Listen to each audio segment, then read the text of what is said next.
Hey guys, tonight we are slipping into the soot-stained shadows of a place where truth is optional. But ink is permanent. We re-heading back to the 1890s, specifically to a cramped gaslit print shop in the heart of Chicago. It's 1893, the year of the Great World's Columbian Exposition. And while the rest of the world is staring at the first Ferris wheel, or wondering if this new electricity thing is going to blow up the planet, you re-stuck in a workshop with lead dust in your lungs and a deadline that could only be set by a man selling miracles in a bottle.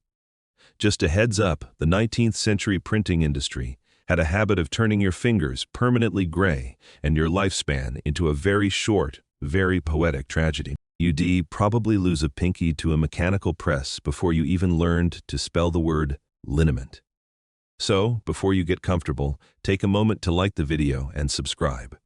But only if you genuinely enjoy what I do here.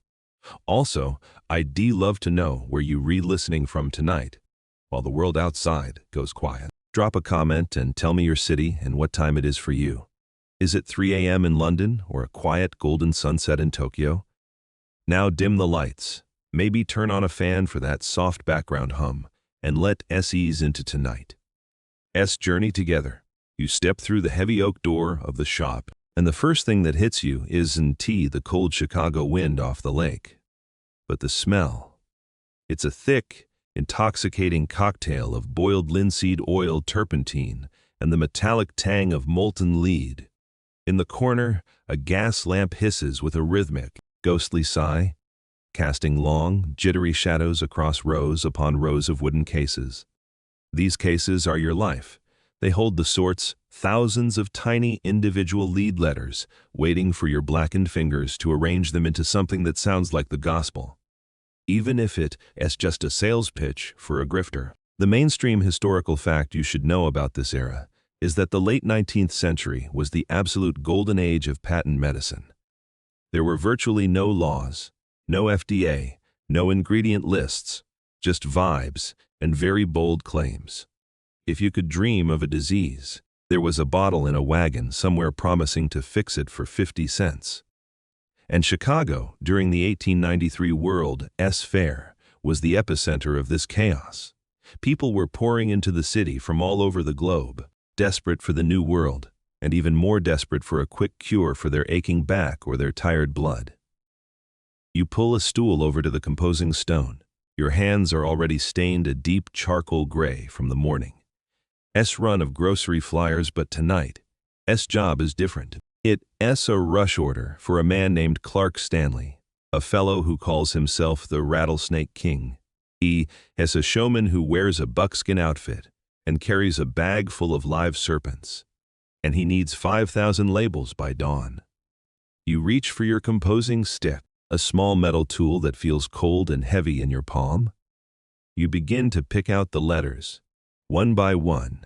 S, N, K, E. Here is a niche, slightly weird fact that most people forget. Rattlesnake oil wasn't actually a total lie. At least not at the very beginning. Authentic rattlesnake fat is incredibly high in omega-3 fatty acids, much higher than salmon actually, and it has genuine anti-inflammatory properties. The Chinese railroad workers in the American West used it for years to treat their sore muscles. But by the time it got to your print shop in 1893, the oil in the bottles usually contained about 0% snake and about 90% beef fat, red pepper, and turpentine. You were essentially printing a beautiful dress for a jar of spicy lard. As you click the lead letters into the metal frame, the rhythm becomes hypnotic. Click, click. You're resetting the header now. Stanley, S, snake oil liniment. The letters are in a font called Clarendon, thick, bold, and authoritative. It's the kind of font that makes a person feel like they're rereading a law book rather than a fairy tale. You have to be careful though. Setting type is back to front and upside down. If you stop paying attention for a second, your snake becomes a snack. And the Rattlesnake King is not known for his patience or his mercy. This brings us to a point that academic historians are still debating today: the true origin of the term snake oil as a synonym for a scam. While Clark Stanley is often credited with popularizing the term because his particular medicine was famously debunked years later by the government, some scholars argue that snake oil was already a common colloquialism in the American frontier long before he arrived. They suggest the term evolved from a genuine respect for indigenous and Chinese medicine that was eventually corrupted by white showmen. Others insist Stanley's 1893 performance at the World's Fair was the big bang moment for the word. Either way, you read the one currently giving the lie its physical form. The shop is quiet now, except for the occasional rattle of a passing horse-drawn carriage on the cobblestones outside. The gaslight flickers, making the lead type shimmer like dull silver. You feel the grit of the dust on your teeth. It's a strange thing, being a printer. You read the silent partner in every scam and every revolution. You provide the ink that makes the impossible seem plausible. To the person holding the bottle in a dusty pharmacy in Kansas, these words you resetting right now are their only hope. They don't see the beef fat or the turpentine. They see the bold, black ink and the promise of a life without pain. You reach for the display type, the bigger letters meant to catch the eye from across a crowded room. Cures all pains and aches, the label will say. You pause, staring at the word cures. In your head, you know it. It's a stretch. In your hands, it's just 5 pieces of lead. You slot them into place. The frame is filling up. Soon, you'll have to lock this chase into the press and start the mechanical heartbeat of the machine. But for now, it's just you, the lead, and the heavy silence of 1893. The night is deep, and the Lake Michigan fog is beginning to creep under the door, smelling of cold water and coal smoke. You take a deep breath, rub your sore eyes with a relatively clean patch of your apron, and reach for the next letter. You aren't just a printer tonight, you an architect of belief. The rattlesnake king is waiting, and the ink is calling. You can almost hear the snakes rattling in the back of your mind, a dry, rhythmic sound that matches the ticking of the clock on the wall. We've only just started, and the metal is getting warmer. The lead feels cold against your fingertips. A heavy, dull kind of cold that seems to seep straight into your joints. You've spent the last hour hunched over the wooden case, and your back is starting to feel like a question mark. This is the California job case. A marvel of 19th century ergonomic design that you probably curse in your sleep. It's a shallow wooden tray, divided into dozens of tiny compartments, each one holding a different character. In the mainstream of printing history, this layout was the industry standard, because it placed the most frequently used letters, like E, T, and A, right in the center where your hand could reach them fastest.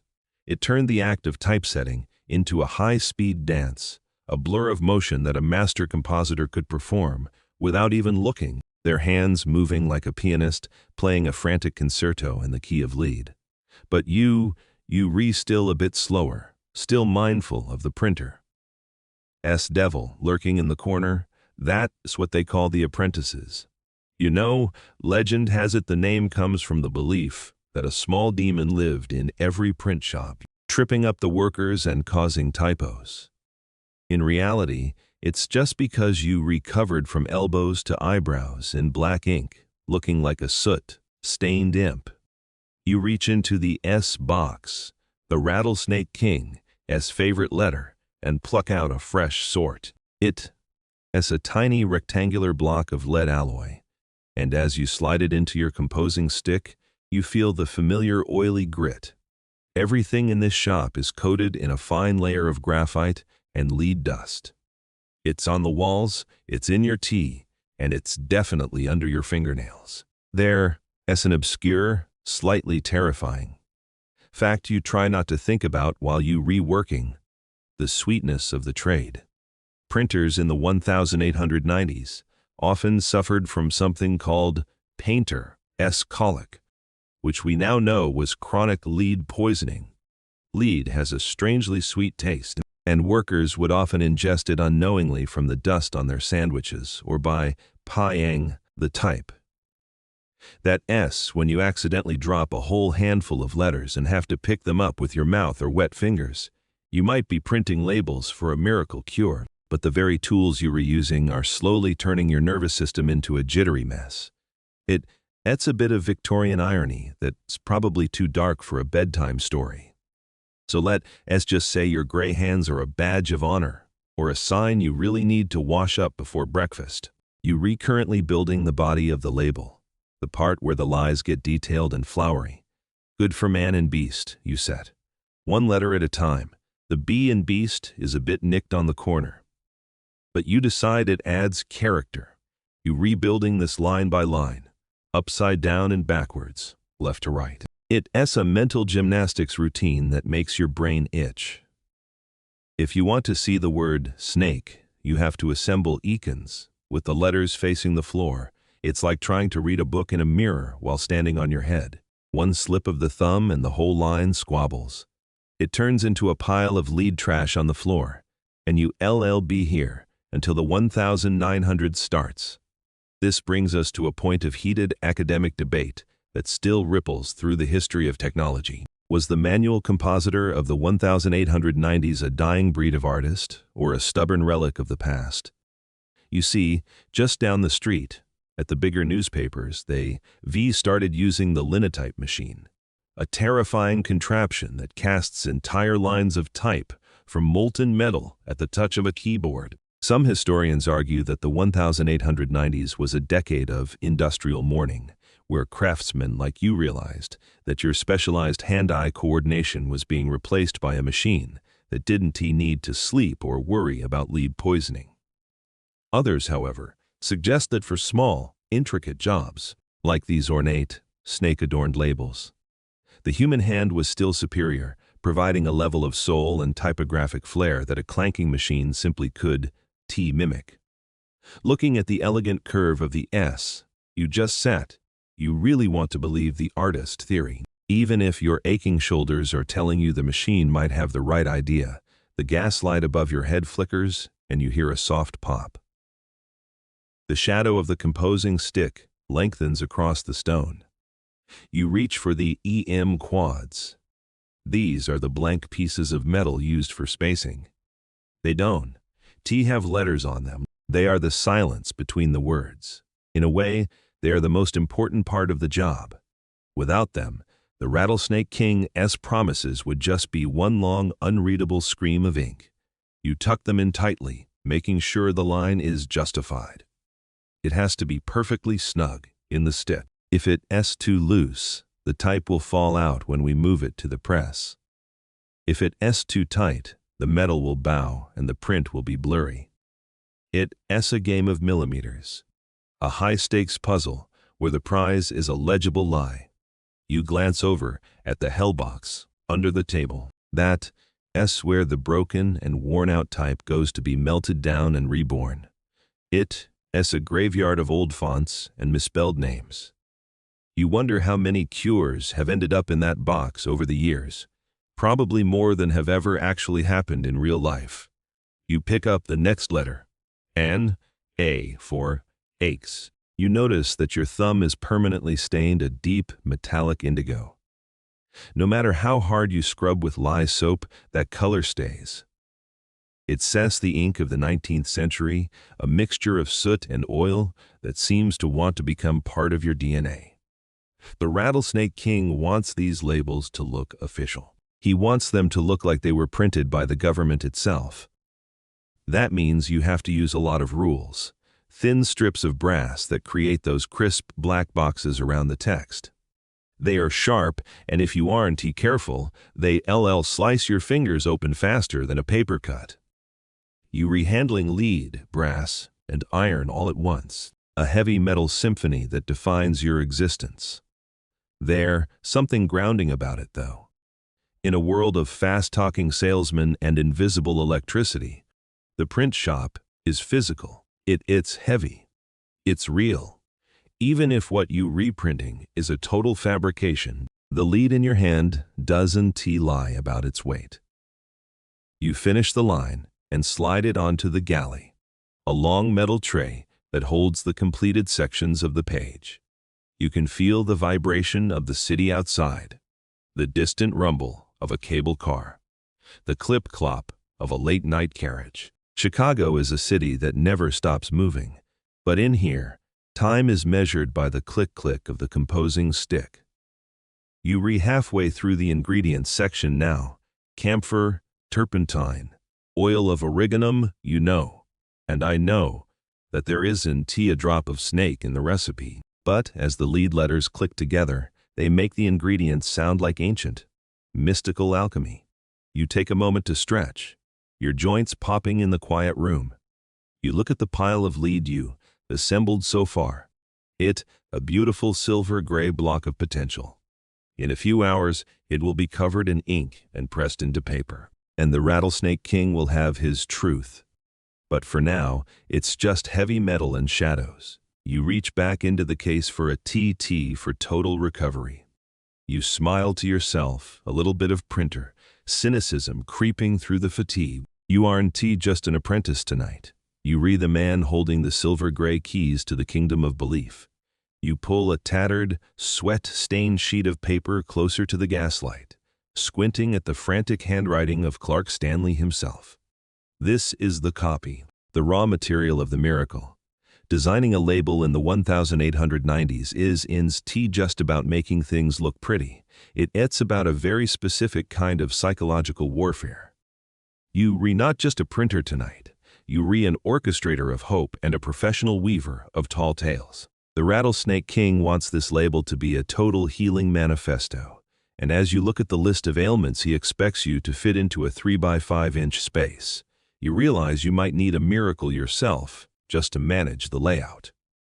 The list is, frankly, hilarious, if you aren't the one suffering from them. Rheumatism, neuralgia, sciatica, lame back, lumbago, contracted muscles, toothache, sprains, swellings, frostbites, chilblains, and, my personal favorite, bites of animals, insects, and reptiles. It, as a bold move, is it selling a snake-based product that claims to cure snake bites. It's like a 19th century version of I used the stones to destroy the stones. You reach for your layout frame, a simple wooden board where you sketch out the visual hierarchy. In the mainstream of history, the 1890s marked the birth of brand identity, as we know it today. Before this, most medicines came in plain bottles with a simple name, but by the time the 1893 World's Fair rolled around, the market was so saturated with elixirs that if your label didn't scream louder than the guy next to you, you were going broke. Stanley understands this. He doesn't just want a label. He wants a monument. You decide to place the words Stanley S. Snake Oil in a massive, arched banner at the top. This is a classic Victorian design move. The arch gives the product a sense of architectural stability, as if the medicine is a literal roof over your head. Beneath that, you plan for the centerpiece, the rattlesnake. But for now, you focus on the claims. You pick up the small 8-point type for the fine print. This is where the real snark comes in. You resetting lines like immediate relief guaranteed, knowing full well that the only thing immediate about this stuff is the burning sensation of the red pepper on someone's skin. Here is a niche, slightly disturbing fact for your late-night thoughts. Many of these miracle patent medicines in the 1890s didn't just rely on beef fat and turpentine, while Stanley S. Brew was relatively harmless unless you count the disappointment. Many of his competitors were packing their bottles with staggering amounts of cocaine, heroin, and 80-proof alcohol. There is a reason people felt better 10 minutes after taking a dose.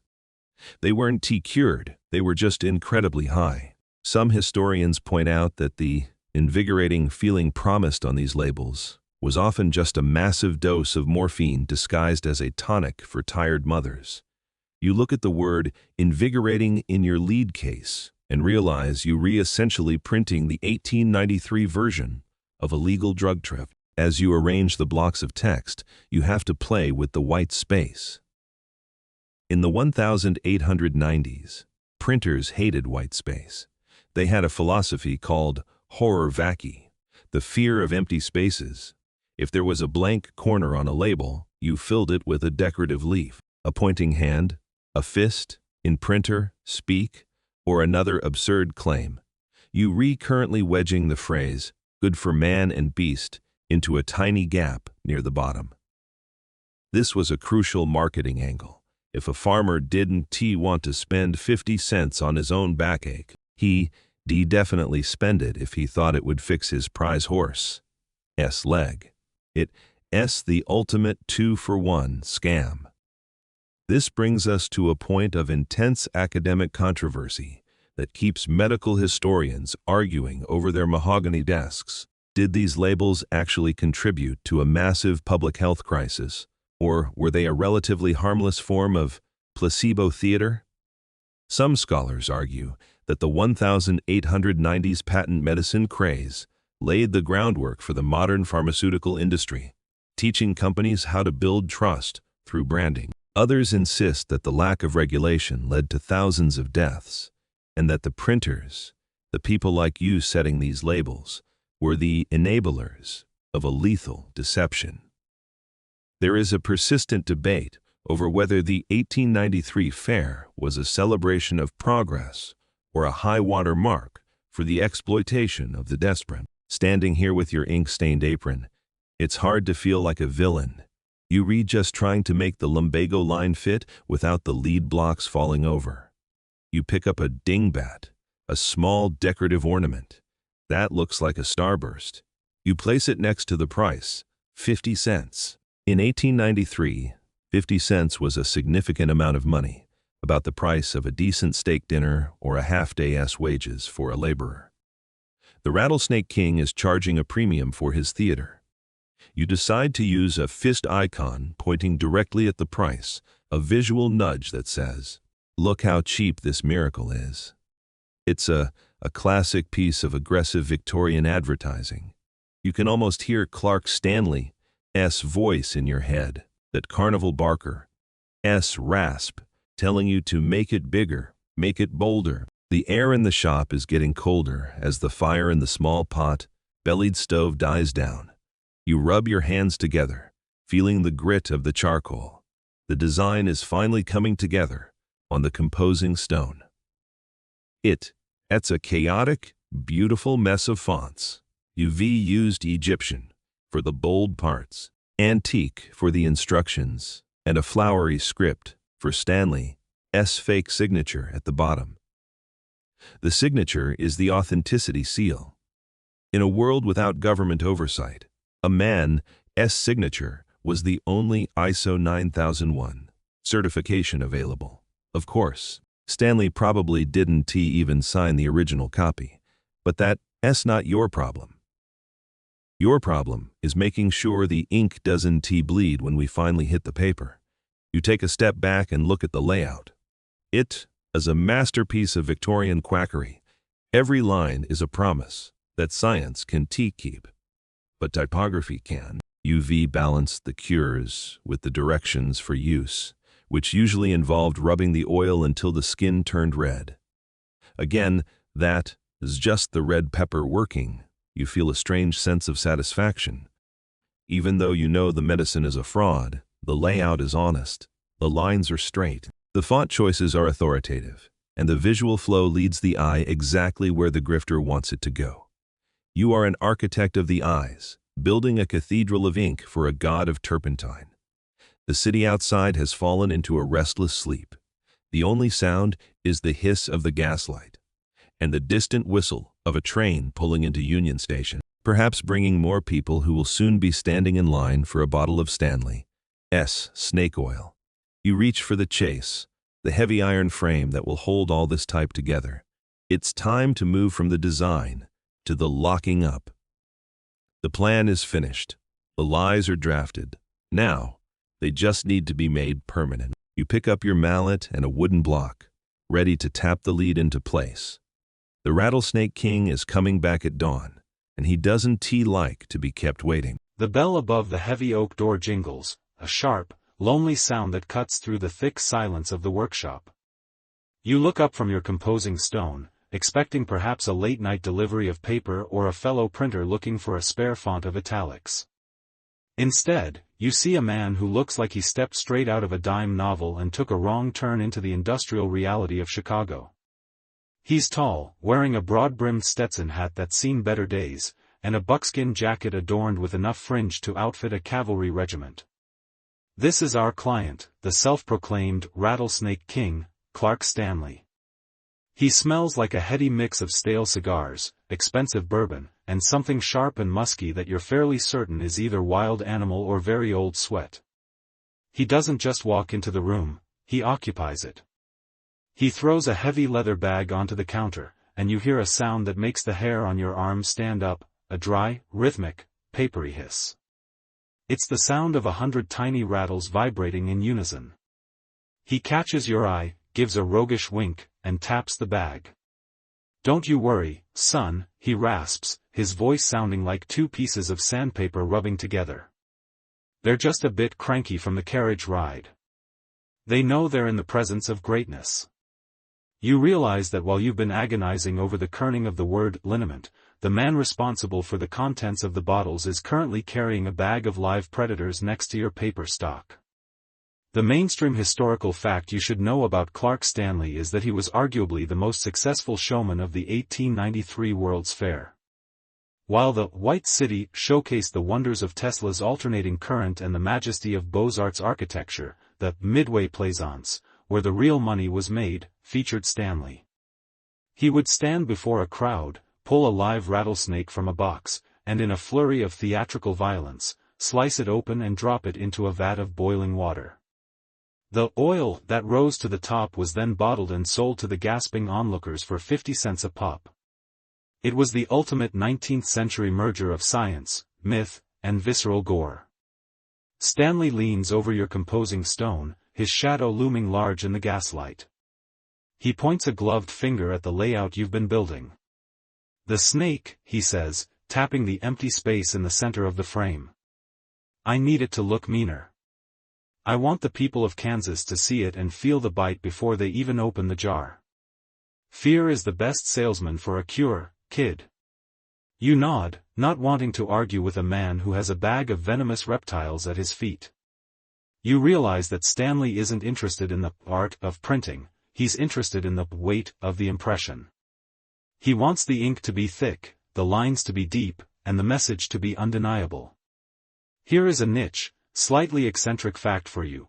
Clark Stanley claimed he learned the secret of rattlesnake oil from the Hopi people in Arizona during his time as a cowboy. To lean into this brand, he would often hire local actors to dress in native costumes to stand behind him during his shows. But there was a quirky problem: his authentic Hopi helpers often didn't know a thing about Arizona. In fact, many of them were just local Chicagoans who had been promised a free meal and a few coins if they stood still and looked mystical. Stanley was essentially the father of the brand story, even if every single sentence of that story was a fabrication. You're currently printing the footnotes to a legend that began in a casting office. As you talk to him, you notice he's incredibly particular about the font for his name. He wants Stanley to be larger than the word snake. This brings us to a point that academic historians are still debating today. Was Clark Stanley a true believer in his own medicine at the beginning, or was it a cold-blooded scam from the very first snake he boiled? Some scholars argue that early in his career, Stanley may have genuinely believed in the traditional healing properties of animal fats, which were common in frontier medicine.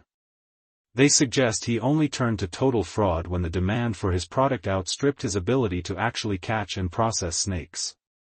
Others, however, insist that the 1893 fair was a deliberate, long con, and that Stanley was a master manipulator who knew exactly how much red pepper and beef fat it took to mimic the tingle of a miracle. Stanley reaches into his pocket and pulls out a small silver coin, spinning it on your stone table. "Ink is cheap," he says, watching the coin dance.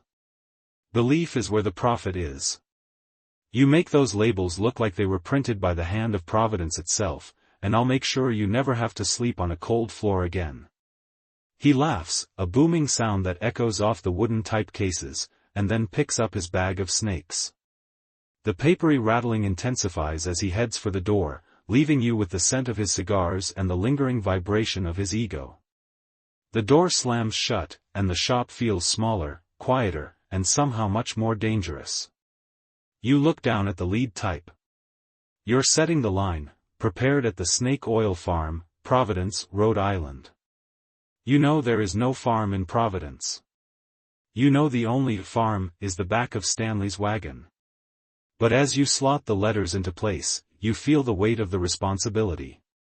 Stanley is a performer, but you are the one who provides the stage. Without your ink and your paper, he's just a man with a bag of cranky reptiles. With your work, he's the Rattlesnake King. You reach for a fresh sort, a capital K. You notice your hands are shaking just a little bit. It's either the cold, the lead, or the realization that you're now an official accomplice to the greatest show on earth. The Chicago wind whistles through the cracks in the window, sounding uncomfortably like a rattlesnake's warning. You take a deep breath, adjust your apron, and focus on the metal. The layout is almost locked. The king has given his orders. Now, you just have to make the ink talk as loud as he does. You look at the empty space where the snake illustration will go. You'll have to carve that tomorrow. It needs to be menacing, yes. It needs to look like a creature of the wilderness, even if the oil it produces is currently sitting in a vat of lard in a basement on the south side. You pick up your graver, the sharp tool for woodcutting, and feel its edge. The night is halfway over. The king is gone. But his snakes, in a way, are still here, hiding in the curves of the letters you're carefully arranging in the dark. The door has clicked shut, and the Rattlesnake King's rattling entourage has faded into the rhythmic clatter of a passing night watchman's horse. You're alone again, standing in the middle of the shop with a stomach full of cold tea and a brain that is beginning to feel like it's been dipped in the same lead you've been handling. The layout is set, the metal letters are locked in their galley, and the design is as bold as a carnival barker's lie. But as you look at the cold, gray metal, you realize it's missing its soul. It needs the black stuff. It's time to move toward the back of the shop, where the smells get sharper and the stains get deeper. Welcome to the alchemy of 19th-century ink making. In the modern world, ink is something that comes in a plastic cartridge or a sleek little bottle, a clean liquid that we rarely think about. But in 1893, ink was less of a liquid and more of a mood. It was a thick, viscous, slightly dangerous sludge that you had to negotiate with. The mainstream historical fact that governs your work tonight is that since the days of Gutenberg, the backbone of printing ink has been linseed oil. But not just any oil, this is oil that has been varnished. It's been boiled and aged until its chemical structure changes, allowing it to dry through oxidation rather than just soaking into the paper. This is the secret to why a 130-year-old label still looks crisp today. The ink literally turned into a thin layer of plastic on the page before plastic was even a word.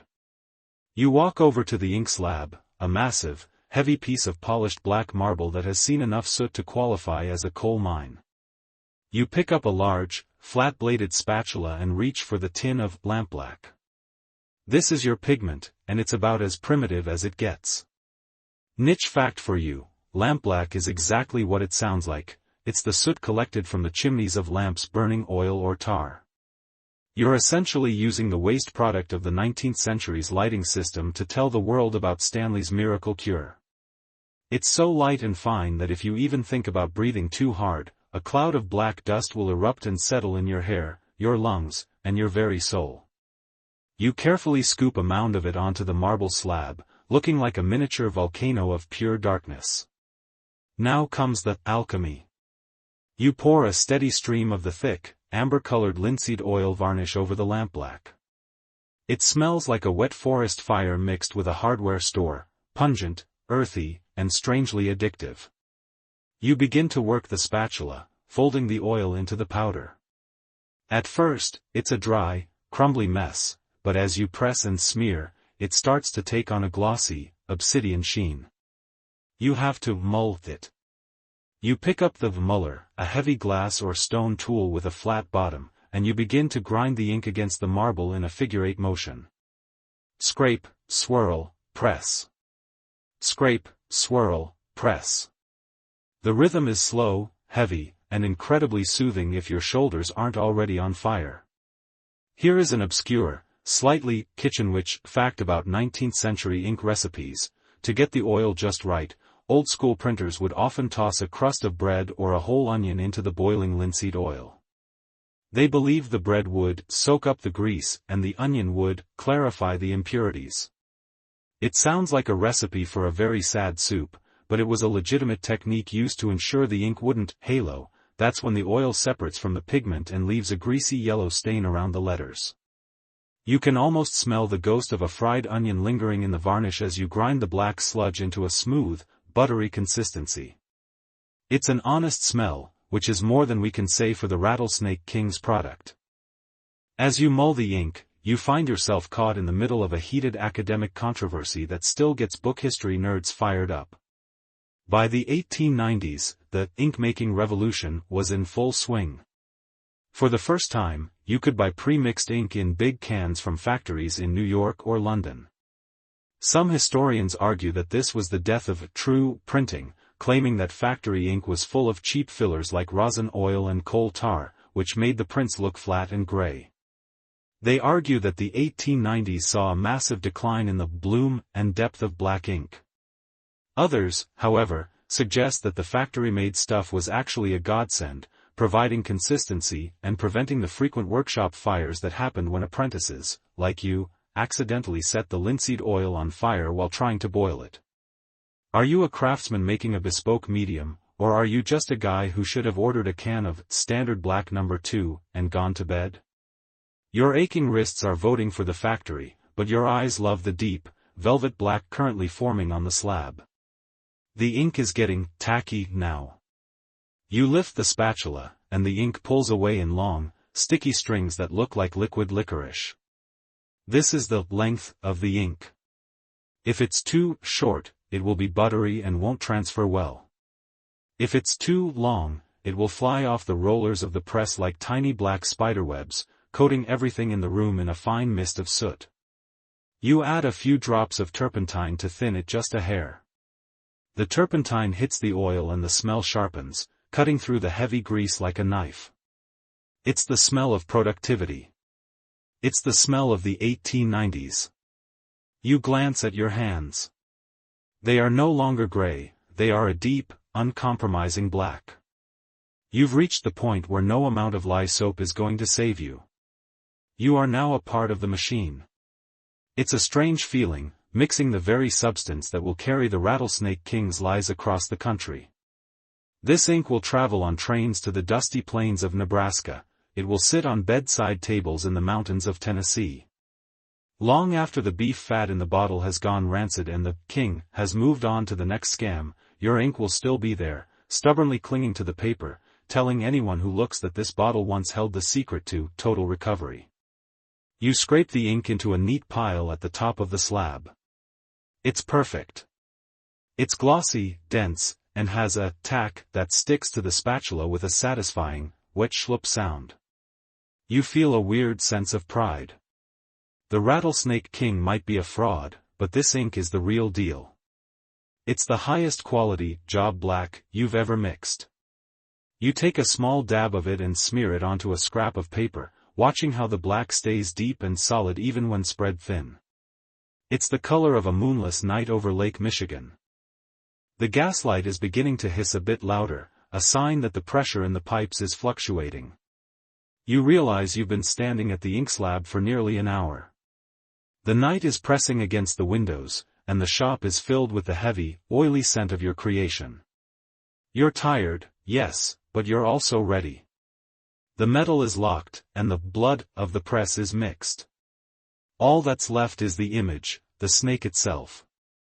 You look at the block of boxwood waiting on the bench and realize that before the ink can hit the paper, you have to carve the face of the deception.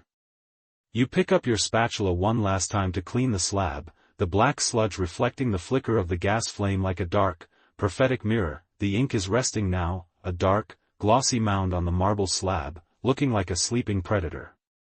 But before that ink can do its job, it needs a vehicle.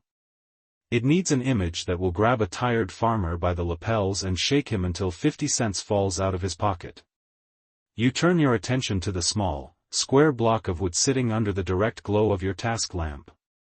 It's a piece of Turkish boxwood, about an inch thick, and it's been polished until it feels as smooth as a fresh bar of soap.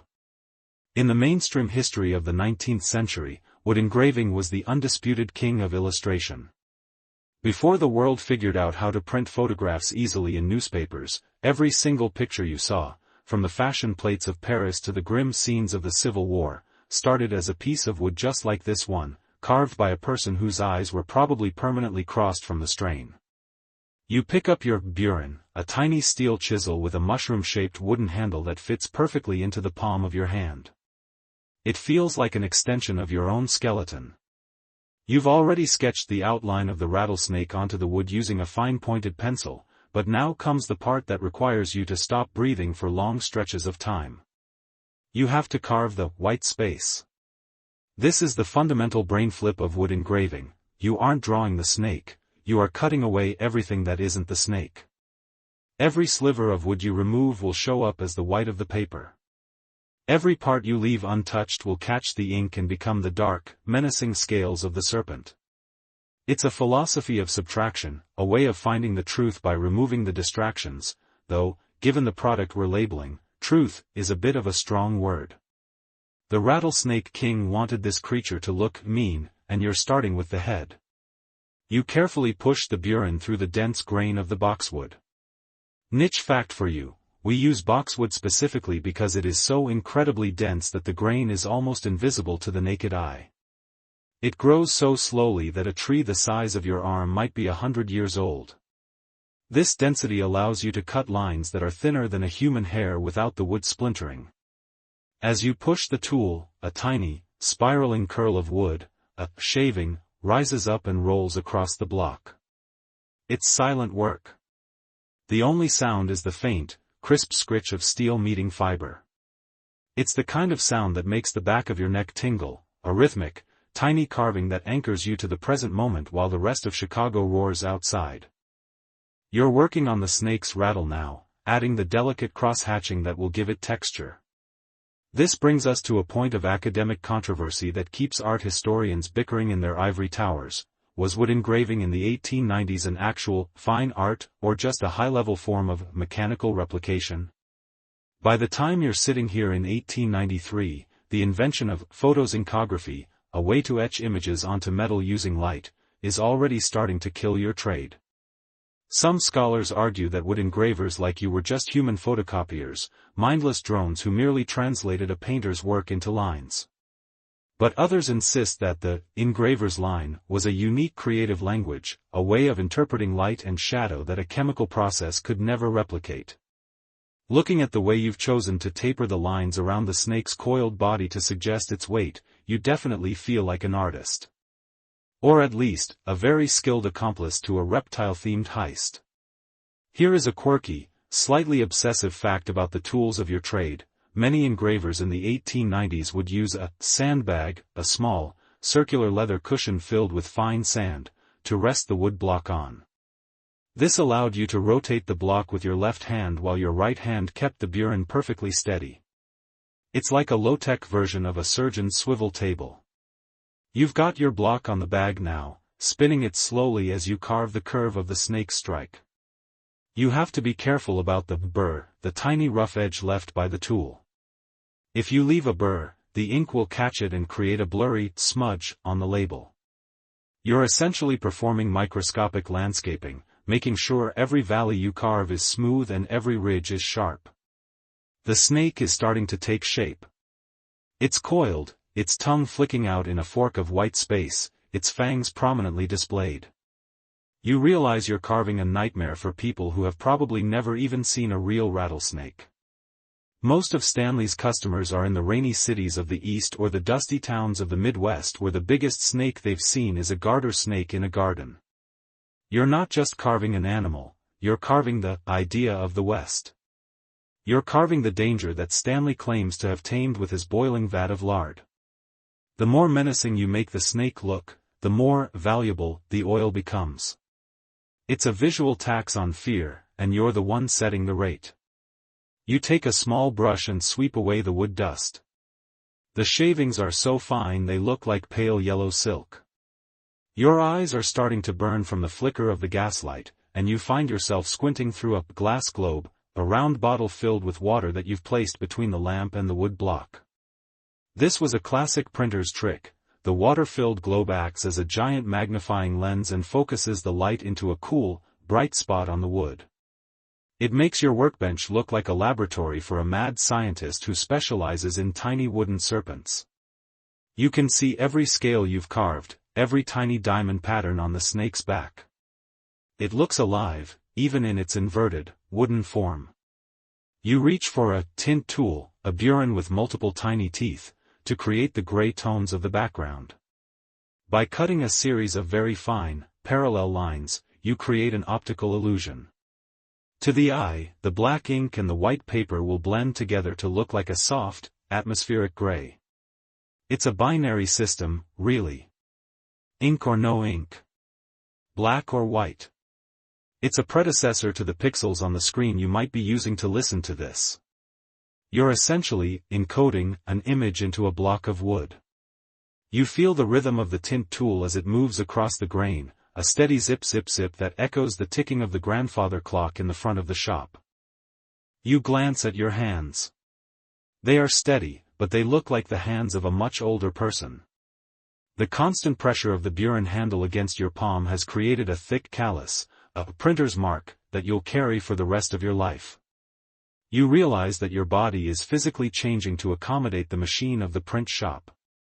You are becoming a part of the iron, the lead, and the boxwood. It's a strange, quiet kind of transformation. You aren't shouting like the Rattlesnake King, but your silence is what allows his voice to reach the world. The carving is nearly finished. You just need to add the final highlights to the snake's eye, a single, tiny dot of white space that will make it look like it's tracking the viewer. You hold your breath, steady your wrist against the sandbag, and make the final, microscopic cut. Snick. There it is. The snake is looking right at you. It looks hungry, which is perfect for a man selling a cure. You set the burin down, your fingers finally relaxing after hours of tension. The wood is ready. The metal type is locked. The ink is mixed. The three components of the miracle are finally in the same room, waiting for the sun to rise and the press to start its heavy, rhythmic heartbeat. You take one last look at the serpent, its wooden scales shimmering in the water-magnified light, and you feel a shiver that has nothing to do with the Chicago wind. You carefully lift the boxwood block with the carved rattlesnake and place it in the center of the iron chase. It sits there, a small island of wood in a sea of lead and brass. Now comes the part that requires you to be part psychologist and part engineer. You have to surround that serpent with the right words, and in the 1890s, the look of a word was often more important than the meaning of the word itself.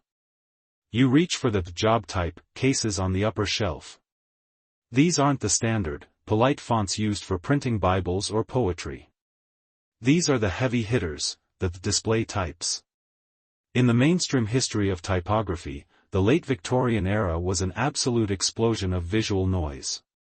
Designers were no longer content with simple, readable letters. They wanted fonts that screamed, fonts that looked like they were made of iron, and fonts that looked like they were wearing a tuxedo. You choose a font called Clarendon for the main title. It's a slab serif, which means the little feet at the ends of the letters are thick and blocky, like the foundations of a Chicago skyscraper. To a 19th century eye, Clarendon screams authority. It's the font used for wanted posters and government proclamations. By using it for Stanley's snake oil, you are subtly telling the customer that this bottle is as official as a federal law. It's a typographic lie, but it's a beautiful one. You slot the letters into place around the snake, the lead clicking against the wood. You're not just a printer tonight, you're a salesman who works in black and white. Here is a niche, Slightly weird fact about the 19th century print shop: your fonts were likely seasoned with a very specific, very unappetizing ingredient. Old-school printers often believed that new lead type was too greasy to hold ink properly. To fix this, they would sometimes soak the new letters in stale beer or even aged urine. They claimed the acidity would etch the surface just enough to make the ink cling better. So, as you handle these letters in the flickering gaslight, you might be catching a faint, sour whiff of a Chicago brewery or something even more biological. It gives a whole new meaning to the phrase, the dirty business of printing. You try to keep your mind on the Clarendon and off the brewing process as you justify the lines. You move to the claims section of the label. For words like sciatica and lumbago, you choose a more elegant, slightly mysterious font known as Egyptian. It's exotic, suggesting that the medicine contains secrets from far-off lands, even though we both know it contains secrets from a rendering plant on the south side. This brings us to a point of intense academic controversy that keeps design historians debating over their morning coffee: the typographic chaos of the Victorian era. Some scholars argue that the 1890s represented a low point in human aesthetics, a Gothic revival gone wrong where printers just threw every font they owned onto a single page without any regard for balance. They call it the era of visual illiteracy. However, a newer school of historians argues that this chaos was actually a sophisticated form of democratic design. They believe that by using multiple, clashing fonts, printers were breaking down the rigid hierarchies of the past and making information accessible and exciting to a newly literate working class. You look at your chaotic mix of Clarendon, Egyptian, and script, and you wonder if you're a revolutionary or just a guy who can't decide which drawer to pull from.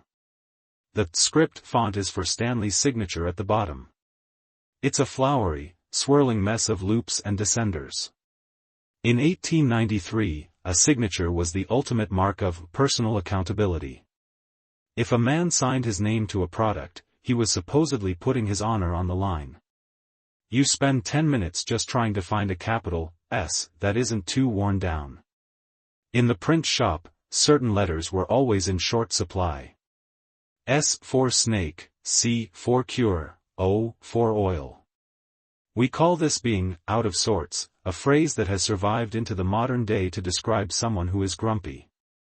And believe me, you are very much out of sorts right now. You're hungry, your back is aching, and you've just realized you have to set the directions for use in a tiny 6-point font that is almost impossible to read without a magnifying glass. You reach for the furniture, not chairs and tables, but the rectangular blocks of wood or metal used to fill the empty spaces in the chase. This is the structural skeleton of the label. You surround the type and the snake with these blocks, creating a tight, pressurized environment. To lock it all down, you use coins. These are expandable metal wedges that you tighten with a T-shaped key. Turn, turn, click. As you tighten the coins, the thousands of individual pieces of lead, the boxwood snake, and the brass rules all merge into a single, solid mass. It's a moment of mechanical magic. If you've done your job right, you could pick up this entire frame and shake it, and not a single letter would fall out. If you've done it wrong, well, let's just say the printer's devil will be laughing as you spend the next 3 hours picking lead off the floor. You take a proof of the locked-up chase. You dab a bit of that sticky black ink onto a handheld roller, a brayer, and run it over the surface of the metal. Then, you lay a scrap of paper over the top and hit it gently with a planer block and a mallet. You peel the paper back slowly. The ink is still wet and shiny. The snake looks even more menacing in black than it did in wood grain. The Clarendon font stands out like a shout. Stanley's snake oil. It looks real. It looks important. It looks like it could cure everything from a broken heart to a broken leg. You notice a small smudge near the 50 cents mark and realize one of the brass rules is slightly too high. You'll have to tap it down with a punch. The gaslight is beginning to hiss a bit lower, and the Chicago fog is thickening outside the window. You look at your proof and feel a strange kind of power. You've taken a handful of lead and a block of wood and turned them into a truth that will soon be pasted onto thousands of bottles. In a few days, people will be reading these words by candlelight in farmhouse kitchens across the frontier. They will believe in the Clarendon font. They will trust the signature at the bottom. You are the invisible bridge between the showman's mouth and the believer's pocket. You pick up your coin key for one last adjustment. The press is waiting in the corner, its iron frame looking like a hungry beast in the shadows. You've designed the lies, you've carved the danger, and you've chosen the fonts of authority. But before you can start the rhythmic heartbeat of the machine, there's one more thing you need to understand, the secret of what's actually in the bottles you're currently labeling. Because as it turns out, the snake might be the most honest part of the whole operation. You glance at the ingredients list again, beef fat, red pepper, turpentine, and you can't help but let out a quiet, tired snort of laughter. It's time to stop designing and start producing. You take a moment to rest your aching back against the cool, vibration-dampened frame of the heavy iron press. The silence of the shop is thick, only broken by the occasional drip of linseed oil hitting a tin tray. You've got the metal locked up, the ink mixed, and the snake carved, but as you look at the crate of empty glass bottles Clark Stanley left in the corner for sizing, you feel a nagging itch of curiosity. You reach down and pick up one of the small, amber-colored vials. It's heavy, hand-blown glass with a slight iridescent swirl. You pop the cork, thwip, and take a cautious sniff. You expect the smell of the wild, perhaps something musky or reptilian. Instead, you get a scent that is aggressively, almost violently, familiar. It smells like a mix of a Sunday roast and a hardware store fire. This is the moment of the great unveiling. In your hands, you aren't holding the essence of a desert predator. You are holding a cocktail of 19th-century industrial leftovers. The mainstream historical fact you should know is that while the label you just set claims pure rattlesnake oil, the actual contents of Stanley's bottles were famously analyzed years later, in 1917, by the newly formed Bureau of Chemistry, the precursor to the FDA. They found that the Rattlesnake King's miracle cure contained exactly 0% rattlesnake oil. Instead, it was a blend of light mineral oil, about 1% fatty oil, mostly likely beef tallow or lard, a dash of red pepper, and a healthy dose of turpentine and camphor. You're essentially printing a birth certificate for a jar of spicy, petroleum-infused beef grease. You dip your blackened pinky into the amber liquid and touch it to your tongue. Big mistake. Within seconds, your mouth starts to glow with a dull, persistent heat. That's the red pepper, specifically capsicum. It's the ultimate quack trick. If a medicine doesn't do anything, the patient won't believe it's working. But if it burns or tingles upon contact, the brain is easily tricked into thinking, boy, that's powerful stuff. It must be killing the rheumatism. You realize that the tingle you're feeling is the only healing anyone is ever going to get from this bottle. It's biological theater, and your label is the playbill. Here is a niche, slightly weird fact for you: the red pepper in the bottle actually served a dual purpose. In the 1890s, turpentine was often used as a cheap base for liniments, but it had a nasty habit of blistering the skin if applied too liberally. The red pepper was added not just for the working sensation, but because the irritation it caused would mask the chemical burns from the turpentine. It's like hitting someone with a hammer so they forget they have a headache. It's a beautifully cynical piece of 19th-century chemistry, a cycle of irritation designed to keep the customer coming back for more of the very thing that's irritating them. As you cork the bottle back up, you find yourself pondering a point of intense academic controversy that keeps social historians arguing late into the night. Did the Victorian public actually know they were being scammed? Some scholars argue that by 1893, the American public wasn't as gullible as we like to think. They suggest that the patent medicine show was a form of agreed-upon deception, that people bought the snake oil as much for the entertainment of the show and the beauty of the bottle as for the actual medicine. They argue it was a 19th-century version of buying a souvenir at a concert. However, another school of historians insists that the lack of public education and the desperate state of frontier medicine meant that these cures were often the only hope people had, and that the snake oil king was a predator who exploited the truly suffering. Academic historians are still debating this, often unable to decide if Clark Stanley was a harmless clown or a dangerous villain. You look at the ingredients line you just said in the lead, extracts of herbs and roots. It sounds so natural, so wholesome, so hopey. In reality, the herbs are the red peppers and the roots are, well, maybe the turpentine came from a pine root? It's a masterful use of the English language. It's not a lie if you redefine the words, right? That's the printer's creed in 1893. You aren't lying, you're just providing a favorable interpretation of the facts. You wipe your spicy finger on your apron and feel a sudden, tired sympathy for the thousands of people who will soon be rubbing this hopey secret onto their aching knees. There's a quirky bit of insider lore among printers of your era about the bottles themselves. Because the snake oil was mostly mineral oil and beef fat, it was incredibly stable, it almost never spoiled. But the red pepper had a tendency to settle at the bottom. If you didn't shake the bottle, you got no tingle. If you shook it too much, the turpentine would react with the cheap glass and occasionally cause the bottle to sweat, a sticky, yellow residue that would peel the very labels you're currently printing right off the glass. This is why Victorian medicine cabinets often looked like a disaster zone of half-peeled, oily paper. You're currently obsessing over the glue recipe, dextrin and a little clove oil, hoping it can withstand the chemical assault of the Rattlesnake King's brew. The shop feels colder now, the Chicago winter beginning to find its way through the mortar of the bricks. You look at the amber glass bottle one last time before setting it back in the crate.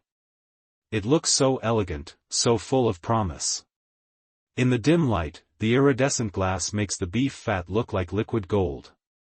You realize that value is entirely a matter of perception. To Clark Stanley, this bottle is worth about 2 cents of ingredients and 48 cents of profit. To the farmer in Kansas, it's worth 50 cents of hope. And to you, it's a long night of labor and a gray thumb.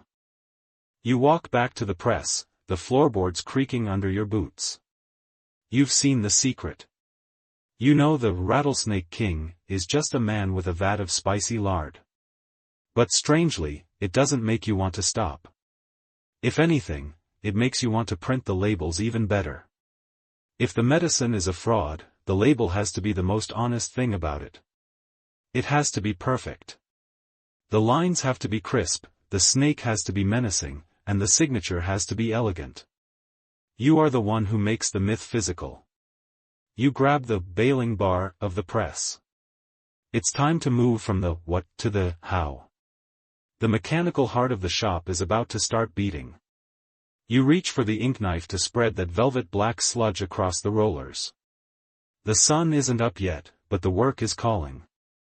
You can almost feel the phantom snakes rattling again, but now you know the truth. The only thing rattling in this shop is your own tired nerves and the heavy iron machinery of the 1890s. You take a deep breath of the turpentine-heavy air, settle into your stance, and prepare for the first impression. You take a deep breath and step away from the crate of spicy lard bottles, turning your attention toward the corner where the real monster lives. It's an iron-cast, Chandler and Price, platen press, a massive, black-painted beast that looks like a medieval gatehouse crossed with a clockwork lung. It's cold, heavy, and smells of thick machine grease and long days. In the 1890s, this was the workhorse of the American jobbing printer.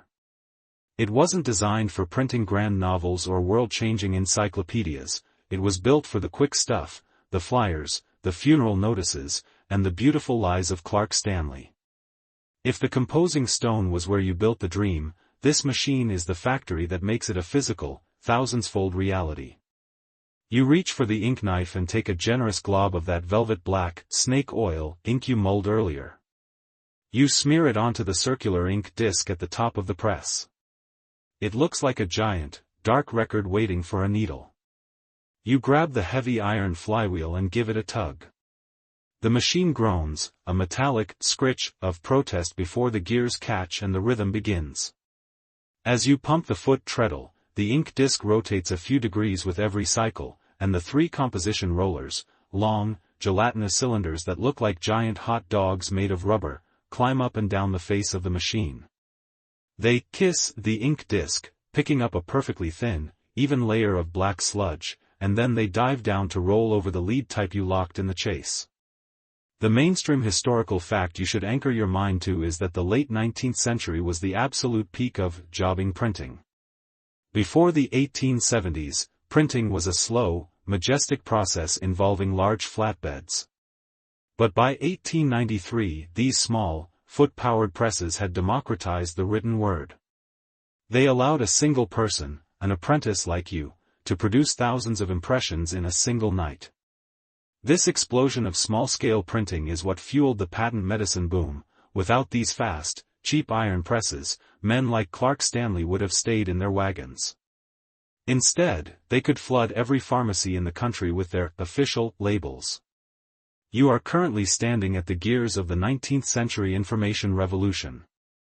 You stop the press for a moment to perform the most tedious task in the world, the make ready. You take a test print, but it looks terrible. The rattlesnake's tail is too faint, and the Stanley at the top is so dark it's smudging. You reach for the tympan, the layers of paper and cloth on the flat bed of the press, and begin to perform surgical adjustments. You cut tiny slivers of tissue paper and paste them onto the back of the tympan to increase the pressure by a fraction of a millimeter in the light spots. This brings us to a point of intense academic controversy that keeps printing historians arguing over their magnifying glasses, the debate of the impression. For centuries, the mark of a master printer was a kiss impression, where the ink touched the paper so lightly that you couldn't feel any indentation on the back. However, some scholars argue that the 1890s saw a decline in craftsmanship, where printers began punching the type into the paper to hide the fact that their lead was worn out or their ink was cheap. They call it the industrial smash. Others argue that the public actually liked the heavy indentation because it made the printing feel more real and handmade in an increasingly mechanical world. You look at your rattlesnake, currently being smashed into the paper, and wonder if you're a craftsman or just a tired guy with a heavy foot. Here is a niche, slightly terrifying trivia point for you: the composition rollers you're using aren't made of rubber. In 1893, those squishy, dark cylinders were made from a mixture of boiled molasses and hide glue. It was a secret recipe that every printer had to master. They were incredibly sensitive to weather. If the Chicago humidity got too high, they would turn into a sticky, melting mess that smelled like a candy shop in a swamp. If the air was too dry, they'd shrink and go hard. Printers would occasionally have to lick their finger and touch the roller to check its tack. You realize that your industrial machine is actually held together by sugar, bone glue, and a lot of prayer. Now, it's time to find the rhythm. You stack a ream of cream-wove paper on the feed board. You pump the treadle with your right foot, clack clack, clack clack. The press opens its jaws. With your right hand, you snatch a sheet of paper and tuck it onto the tympan just as the jaws close. Crunch. The iron slams the paper against the lead type. As the jaws open again, you snatch the printed sheet out with your left hand and tuck a fresh one in with your right. Right hand in, left hand out. Clack clack, snatch. Right hand in, left hand out. Clack clack, snatch. It's a hypnotic, dangerous dance. If you're a split second too slow, the iron jaws will catch your fingers instead of the paper. There's a reason old printers were often missing a fingertip or two. They called it the printer's tithe. You find yourself staring into the rhythm of the rollers, the way they climb and descend like a well-drilled army. The sound is a heavy, rhythmic heartbeat that fills the shop, drowning out the hiss of the gaslight. The smell of the hot linseed oil and the friction of the gears starts to make your head swim. You are no longer an apprentice, you are a gear in the Chandler and Price mechanism. You look down at the first, good, sheet. The rattlesnake looks magnificent. The black ink is so deep it looks like wet tar. The Clarendon font is crisp, shouting, immediate relief, with every serif. You feel a strange sense of power. With every stomp of your foot, you are creating another copy of the Rattlesnake King's promise. 1 sheet, 2 sheets, 10 sheets. The stack on the delivery board is growing. Each sheet is a miracle born of iron and sweat. The Chicago night is at its deepest. Beyond the soot-stained windows, the city is a world of shadows, but in here, there is only the rhythm. Clack clack, snatch. Clack clack, snatch. You feel the vibration of the press in your bones, a low-frequency hum that seems to sync with your own heartbeat. You're sweating now, despite the cold draft under the door. The turpentine fumes are acting like a strange, industrial incense. You've reached that printer's trance where your hands move without you telling them to. You're feeding the beast, and the beast is hungry. You glance at the counter on the side of the press. 350. Only 4,650 more to go before Stanley returns at dawn. You realize you've become a part of the 1890s manufacturing machine, a human interface for a cast-iron god. The Rattlesnake King wants his labels, and the press is giving them to him, one rhythmic, black-inked heartbeat at a time. You reach for the next sheet of paper, your blackened fingers moving with a precision that would make a surgeon jealous. The metal is warm now, the ink is flowing, and the lies are becoming permanent, the rhythm is your entire world now. Clack clack, snatch. Clack clack, snatch. Your right foot is a piston, your hands are 2 parts of a clockwork escapement, and the iron press is a hungry god that you are feeding 1 sheet of cream-wove paper at a time. You've moved past 500 sheets. You're approaching 700. The stack of finished labels is growing, a small tower of black ink and white paper that represents several months of wages for a common laborer.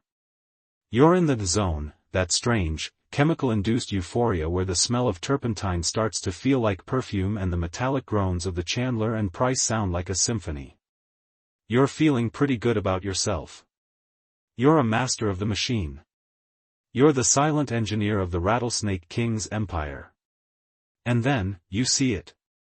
You've just snatched a fresh sheet off the tympan and set it on the delivery pile. For the first time in an hour, your eyes actually focus on the words instead of the rhythm. You look at the center of the label, right under the menacing rattlesnake's coiled body. The line that is supposed to say, cures all pains and aches. Except, it doesn't say that. In your late night, lead-dusted fatigue, you didn't notice that the U in cures had a tiny bit of grit behind it during the lockup. Over the last few hundred impressions, the pressure of the press has shifted that tiny block of lead. The U has slipped down, and a stray O from the line below has wiggled its way up. It now says, cures all pains and aches. Your heart stops. Your foot slips off the treadle, and the heavy iron flywheel of the press spins down with a long, agonizing metallic whine. The silence that follows is deafening. Cures all pains. What does that even mean? Is Clark Stanley promising to remove the center of your rheumatism? To drill into your lumbago? You grab the last 10 sheets from the pile. Cores. Cores. Cores. They're all ruined. You look at the stack. You're nearly 800 sheets into a 5,000 sheet run, and every single one of them is an expensive, inked-up testament to your own incompetence. The mainstream historical fact you should know is that in 1893, a typo wasn't just an embarrassing oopsie that you could fix with a backspace key. Paper was expensive, ink was laboriously hand-mulled, and jobbing printers operated on razor-thin margins. A mistake of this magnitude could literally bankrupt a small shop like this. In the 1890s, Chicago was a city of ruthless competition. If you couldn't deliver perfect work on time, there were 10 other printers on the next block ready to take your clients. You aren't just looking at ruined paper, you're looking at your own unemployment. You scramble toward the press, your hands shaking. You have to unlock the chase. This is a nightmare scenario. The type is currently covered in a thick, wet layer of that tacky black ink you spent an hour mixing. To fix one letter, you have to get into the guts of the machine. You reach for the benzene can, a highly flammable, 19th century cleaning fluid that smells like a lightning strike in a gas station. You soak a rag and begin to scrub the face of the lead type while it's still locked in the press. The ink is stubborn. It smears across your knuckles, gets under your fingernails, and seems to laugh at your panic. This brings us to a point of intense academic controversy that keeps industrial historians arguing over their beer, the sabotage hypothesis. Some scholars have noted a strangely high frequency of humiliating typos in patent medicine labels from the late 19th century. They argue that printers, who were often well-read, highly literate men, were secretly disgusted by the quackery they were forced to print. They suggest that these typos weren't always accidents, but a form of silent protest by the craftsmen to undermine the grifters. Others, of course, argue that it was just the result of 12-hour shifts, poor lighting, and chronic lead poisoning. Looking at the word "cores" on your ruined label, you'd love to claim you're a heroic social activist, but the cold sweat on your forehead says you're just a guy who needs to go to sleep. Here is a niche, slightly superstitious fact about the trade. Printers of your era often talked about the devil's sorts. It was a common belief that the printer's devil, that demon we talked about, would sometimes pie a case of type during the night, swapping out letters that looked identical but had different meanings, like N and U or P and Q. If a printer made a mistake, they'd blame the devil. You look at the U that fell out of place and the O that took its spot. They don't even look the same. The devil isn't in the type case tonight, he's in your own tired eyes. You grab a pair of tweezers, long, thin metal tongs used for surgical type corrections. You have to reach into the inked-up metal frame and pluck out the offending O. It's slippery. Every time you grip it, it slides back into the sea of black sludge. You're whispering curses that would make a sailor blush. Finally, you snag it. You reach into the U box of the Clarendon case, find a fresh letter, and slide it in. You have to re-justify the line by hand, wedging in tiny slivers of copper and brass shims to make sure the letter stays upright this time. Your fingers are now so black that you're leaving fingerprints on the iron frame of the press itself. You hear a sound from the street, a rhythmic clack-clack of hooves. You freeze. Is it Stanley? Is the Rattlesnake King coming back early with his bag of snakes to check on his investment? You peek out the soot-stained window. It's just the milk wagon, making its early morning rounds. The sky over Lake Michigan is starting to turn a bruised, pale purple. Dawn is coming. You have maybe 2 hours left, and you've just wasted 40 minutes on a typo and a cleaning job. You tighten the coins with your T key. Turn, click. The metal is locked. You have to perform another make ready because moving the type, even slightly, has changed the pressure. You take a test proof. Cures. It's back. It's perfect. It's a beautiful, bold lie once again. You look at the pile of 800 ruined sheets. You can't just throw them in the trash, Stanley will see them. You have to hide them. You shove the ruined cores labels into the bottom of the hellbox, covering them with scrap paper and metal shavings. It's a literal burial of your shame. You step back to the treadle. Your leg is cramping, your back is a map of pain, and your lungs feel heavy with the scent of benzene and linseed oil. But you don't have a choice. You grab the flywheel and give it a heave. The heartbeat of the shop starts again. Clack clack, snatch. You're moving faster now, fueled by adrenaline and the sheer terror of being caught. Every impression has to be perfect. You can't afford another look at the words. You just have to trust the metal. The gaslight is beginning to fade as the natural light of a Chicago morning starts to bleed through the fog. You're at 1,000. 1,100. The pile of cures is growing. You're a man possessed, a human extension of the iron jaws. You realize that the snake oil isn't just in the bottles, it's in your blood now. It's the drive to keep going when everything is broken. You reach for the next sheet of paper, your eyes fixed on the rollers. The king is coming. The ink is wet. And the lies, thanks to your surgical intervention, are finally spelled correctly. The air in the shop has reached a state of saturated density that you could almost carve into blocks and sell as industrial ballast. It's no longer just air, it's a suspended chemical soup. As you pump the treadle and feed the paper, you realize that your lungs have become a high-performance filtration system for some of the most aggressive solvents known to the 19th century. The fragrance of the 1890s isn't lavender and lace, no matter what those fancy novels tell you, it's the sharp, piney sting of turpentine mixed with the sweet, nauseating rot of boiled hide glue and the heavy, metallic weight of lead. You're breathing in the very essence of Clark Stanley's ambition, and honestly, it's starting to make the room tilt at a very precarious angle. You feel a bit lightheaded, a sensation that the old-timers in the trade call the printer's jig. It's that dizzying, slightly euphoric fog that comes after 10 hours of huffing benzene and ink fumes. The mainstream historical fact you should tuck into your ink-stained pocket is that the 1890s print shop was a literal death trap of respiratory and neurological hazards. Printers of your era suffered from printer's phthisis, a fancy Victorian term for a specialized form of tuberculosis exacerbated by lead dust and chemical irritation. The life expectancy of a compositor was about 10 to 15 years shorter than that of a farmer. You aren't just printing labels for a fake medicine, you are physically sacrificing your own health to give a grifter the tools of his trade. It's a bit of a grim thought for a bedtime story, but hey, the 1890s weren't for the faint of heart. You stop for a second to wipe your brow, and you reach for a glass of milk sitting on a shelf near the window. It's warm and has a thin layer of gray dust on the surface, but you drink it anyway.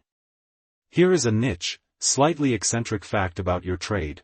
In the 19th century, it was a widely held belief among printers and painters that drinking large quantities of milk could neutralize the effects of lead poisoning. There were even shops where the master would provide a daily ration of milk to the apprentices, believing the calcium would somehow fight off the sweetness of the lead. We know now that while it didn't really do much to stop the lead, it probably provided the only decent nutrition most overworked printers' devils ever got. You can taste the Chicago soot in the cream, a gritty reminder that the city is literally raining down on you. As you stare at the oscillating rollers of the press, you find yourself pondering a point of intense academic controversy, the ambition versus alienation debate of the industrial worker. Some scholars argue that the 1890s was the era where the craftsman's soul was finally crushed by the machine. They suggest that workers like you, who used to take pride in the intellectual act of typesetting, became alienated from their labor, turning into mindless extensions of the iron press. However, another school of historians argues that the opposite was true, that the highly literate environment of the print shop actually fueled a new kind of working-class ambition. They point out that many of the era's labor leaders and social reformers started as printers, using their access to the machinery of truth to educate themselves and plot a way out of the soot. Are you a mindless gear in the Chandler and Price, or are you a silent scholar waiting for your moment to rewrite the world? The academic world is still debating whether the 1893 worker was a victim of the machine or its secret master. You certainly feel more like a victim at the moment. Your right leg, the one doing all the pumping, feels like it's being slowly replaced by a hot lead pipe. Your fingers have lost all sensation, moving with a ghost-like autonomy as they snatch the paper. The turpentine is starting to play tricks on your eyes. You look at the stack of finished cures, labels, and for a split second, you swear the rattlesnake is actually rattling. You shake your head, the movement causing a dull throb in your temples. Ambition is a heavy thing to carry when your stomach is empty and your head is spinning. You look at the clock, 4:30 a.m. The World's Fair city is beginning to stir, and you've still got 2,000 sheets to go. The gaslight is hissing like a disgruntled serpent, its flame turning a weird, sickly green in your vision. You reach for the benzene rag to give the ink disc a quick tack up. The smell hits you like a physical blow, a cold, sharp electric shock that temporarily clears the fog in your brain. This is the industrial incense of the Gilded Age.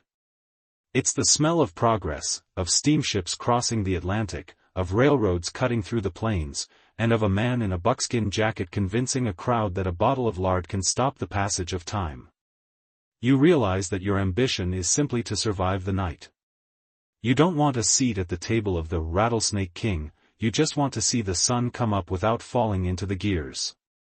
There's a quirky bit of printer's lore about the chemical ghost. Older printers would tell you that if you stayed in the fumes long enough, you could see the spirit of the press, a shimmering, oily figure that would show you the future of the trade. You haven't seen any ghosts yet, but you are starting to see the rhythm of the city in the vibration of the shop. The rumble of the distant elevated train, the L, seems to sync up with the clack-clack of your press. You are a part of the Chicago heartbeat, a microscopic cell in the giant, industrial organism of 1893. The labels you are printing will soon be the lifeblood of Stanley's caravan, moving through the veins of the American frontier.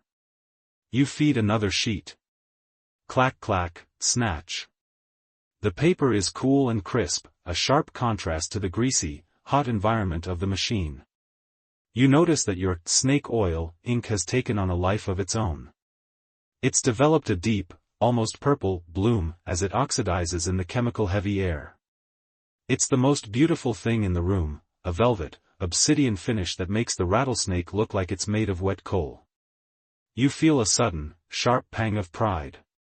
Despite the fumes, despite the lead, and despite the fact that you're printing a monumental scam, you're doing it with a level of technical excellence that would make a master printer weep. You are the invisible artisan of the 1890s.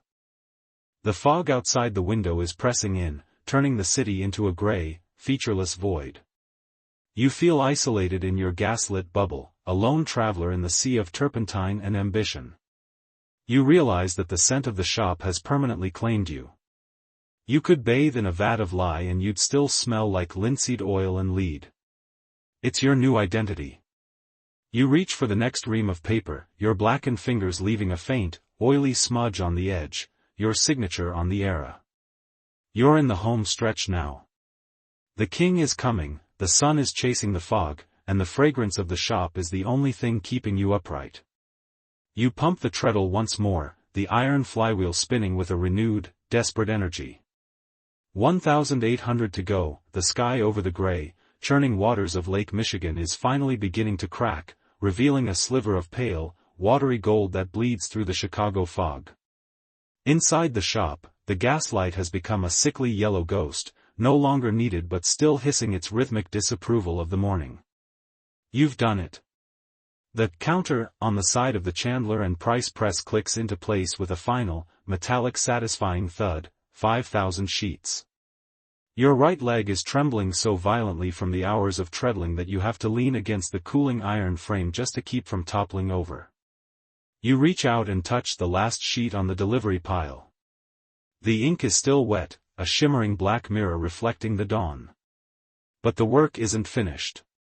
Now comes the part that requires a different kind of precision, the kind that involves a very large blade and a very steady hand. It's time to trim and pack the lies for the frontier. You carry the massive stacks of paper over to the guillotine cutter. In the 1890s, this wasn't a sleek, laser-guided piece of equipment, it was a cast-iron beast with a lever as long as your arm and a blade that could slice through a stack of paper, or a careless wrist, without even slowing down. In the mainstream history of the American frontier, these labels were the primary ambassadors of civilization. As the railroads pushed west, the medicine show followed, and your labels were the maps that guided the caravans. A medicine show was the 19th century's version of a traveling circus, a pharmacy, and a news station all rolled into one. Clark Stanley's wagons are waiting at the railhead, ready to carry these labels into the dusty heart of Oklahoma and the mining camps of Colorado. You are essentially bundling up the Internet of 1893, providing the only entertainment and science some of these remote towns will see for months. You align the first ream of paper against the guide. You have to be perfect, if you trim too deep, you slice into the rattlesnake's tail. If you trim too shallow, the label won't fit the curve of the amber bottle. You grab the heavy wooden handle of the cutter and pull. Snick. The blade sinks through 500 sheets of paper with a sound like a heavy sigh. The edges are crisp, white, and sharp enough to draw blood. You repeat the process, row after row, until the Stanley snake oil labels are free from their larger sheets. They sit in neat, brick-like piles, smelling of fresh paper and the spicy, lingering scent of the ink. You feel like a high-stakes banker, counting out stacks of currency that only have value because people want to believe in them. Here is a quirky, slightly nauseating fact about the packing process. To make sure these labels survive the long, jarring journey in a wagon, you have to apply a sealant to the bundles. In the 1890s, we didn't have plastic wrap. Instead, you reach for a pot of fish glue sitting on the back stove. It's made from boiled fish bladders and skins, and it smells exactly like the bottom of a Chicago wharf on a hot Tuesday. You use a wide brush to edge glue the stacks, creating a protective, flexible crust around the labels. It's a sensory nightmare, the piney sting of the turpentine in the air now warring with the stench of ancient fish. You realize that the Rattlesnake King's miracle is currently being held together by the leftovers of a seafood dinner. As you tie the bundles with rough hemp twine, you find yourself pondering a point of intense academic controversy that keeps cultural historians arguing over their pipes. Did the medicine show actually preserve American folk culture, or did it merely exploit it? Some scholars argue that the medicine show was the cradle of American performance, giving a stage to the musicians, storytellers, and dancers who would eventually invent jazz, blues, and vaudeville. They see the labels you're printing as the artifacts of a vibrant, indigenous art form. However, another school of historians insists that these shows were purely predatory, using exotic stereotypes and fake science to steal money from the poor and the uneducated. Academic historians are still debating whether Clark Stanley was a pioneer of American marketing or just a particularly loud symptom of a national lack of morals. You look at the menacing snake on the top label and wonder if you're packing up a piece of art or a box of poison. The twine bites into your calloused fingers as you pull the knots tight. You have to pack them into wooden crates lined with oilcloth to keep the Chicago dampness out. Each crate is stenciled with Clark Stanley, Rattlesnake King, Fragile. You find the fragile part particularly funny. The man boils snakes for a living and wears buckskin in a city of steel, yet his labels need to be tucked in like babies. You realize that the medicine show is a masterpiece of logistics. While you were printing, another shop was likely making the bottles, a rendering plant was preparing the beef fat, and a warehouse was mixing the red pepper.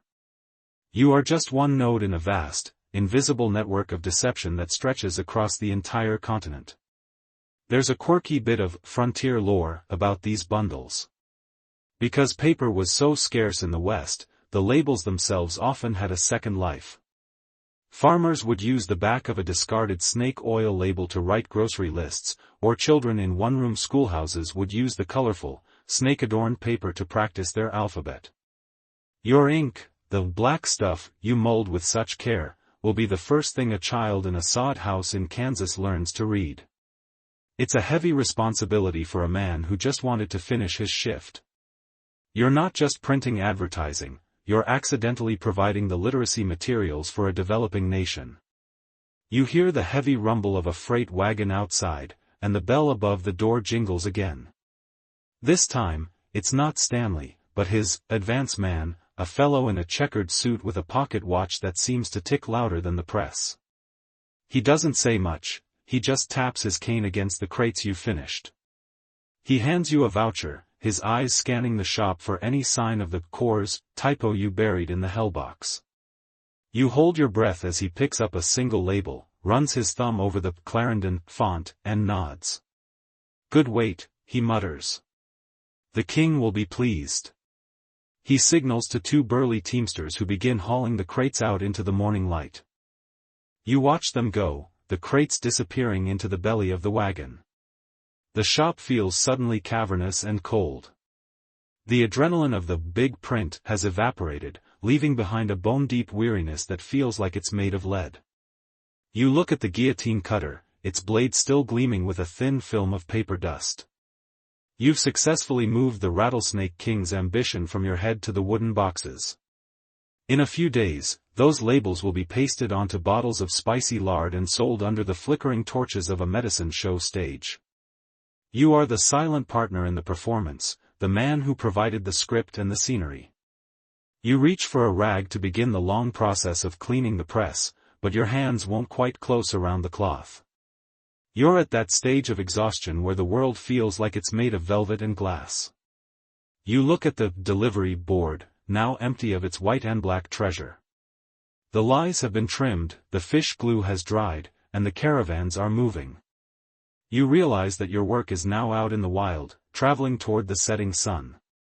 You take a slow, shaky breath of the morning air, which finally smells more like the lake than turpentine. The bundles are gone. The king is satisfied. And you, the ink-stained ghost of 1893, have one more chapter to endure before the night finally lets you go. You are currently neck-deep in the least poetic part of the printing trade, the wash-up. The sun is fully up now, casting a harsh, unforgiving light on every oily smudge and leaden fingerprint in the shop. You're holding a rag soaked in benzene, scrubbing the gelatinous composition rollers of the press. The ink doesn't want to leave, it's tacky, stubborn, and seems to have developed a sentimental attachment to the machine. As you scrub, a newsboy, a kid no older than 10 with a voice like a rusted hinge, skitters past the window, tossing a copy of the Chicago Tribune onto your doorstep. You take a moment to straighten your back, feeling a series of pops that sound like a small timber frame collapsing, and go to retrieve the paper. You aren't looking for the sports scores or the Society Gala news. You're looking for the weather, but your eyes catch a small, dense column on the third page about a meeting of the Bureau of Chemistry. The mainstream historical fact you should tuck into your apron pocket is that even as you were printing those 5,000 miracles last night, the walls were already closing in on the Clark Stanleys of the world. The 1890s was the decade where science stopped being a toy for the elite and started becoming a weapon for the government. While the 1906 Pure Food and Drug Act, the law that finally decapitated the snake oil industry, was still over a decade away, the whispers were starting. Muckraking journalists were beginning to realize that investigative reporting sold more papers than poetry. They were starting to ask annoying questions about what, exactly, was in the bottles that promised to cure everything from lame back to a broken spirit. You realize that the very labels you just packed into those crates are essentially 5,000 pieces of evidence waiting for a prosecutor who hasn't even finished law school yet. You lean against the doorframe, reading the paper through a haze of fatigue. There's an article about a local doctor complaining that half his patients are showing up with turpentine-burned skin from using unregulated liniments. Here is a niche, slightly hilarious fact for you: because the public was getting smarter and more skeptical, the quacks had to start getting scientific. Stanley didn't just call himself a cowboy anymore, he started wearing a white lab coat over his buckskins during his performances. He even began adding fake, Latin names to his ingredients to make them sound like they were discovered in a European laboratory rather than a Chicago basement. It was a 19th-century arms race between the liars and the lawmakers. You look at the Hopi Secret claim on the spare label in your hand and realize it's just the first draft of a pharmaceutical commercial. As you toss the paper onto the composing stone, you find yourself pondering a point of intense academic controversy that keeps legal historians bickering over their textbooks: the motivation of the muckrakers. For a long time, the history books told us that the crackdown on snake oil was a pure, heroic victory for the people, a case of truth conquering greed. However, a newer school of academic thought suggests that the movement wasn't entirely altruistic. They argue that the emerging Professional Medical Association, the doctors with actual degrees, were secretly lobbying for these laws not just to save lives, but to eliminate the competition. They wanted to monopolize the healing industry, and saw Clark Stanley as a threat to their own profit margins. Was it a fight for public safety or a 19th-century corporate turf war? Academic historians are still debating this, often wondering if the government cared more about the red pepper in the bottle or the silver in the doctor's pocket. The snarky part of your brain is thinking that if the government really wanted to stop the scam, they should have started with the printers. I mean, without you, Clark Stanley is just a guy shouting in the wind. You're the one who gives his shouting a physical, authoritative body. You're the one who chose the Clarendon font that makes his nonsense look like a federal mandate. You feel a strange, fleeting sense of guilt, it's like a paper cut on the soul. But then you look at the wash-up tray and the empty lye-soap tin, and you remember that you have a stomach that requires food and a landlord who doesn't accept moral integrity as a form of rent. In the 1890s, the printer's conscience was often the first thing to be sacrificed to the lead melter. There's a quirky bit of insider lore about this era of regulation.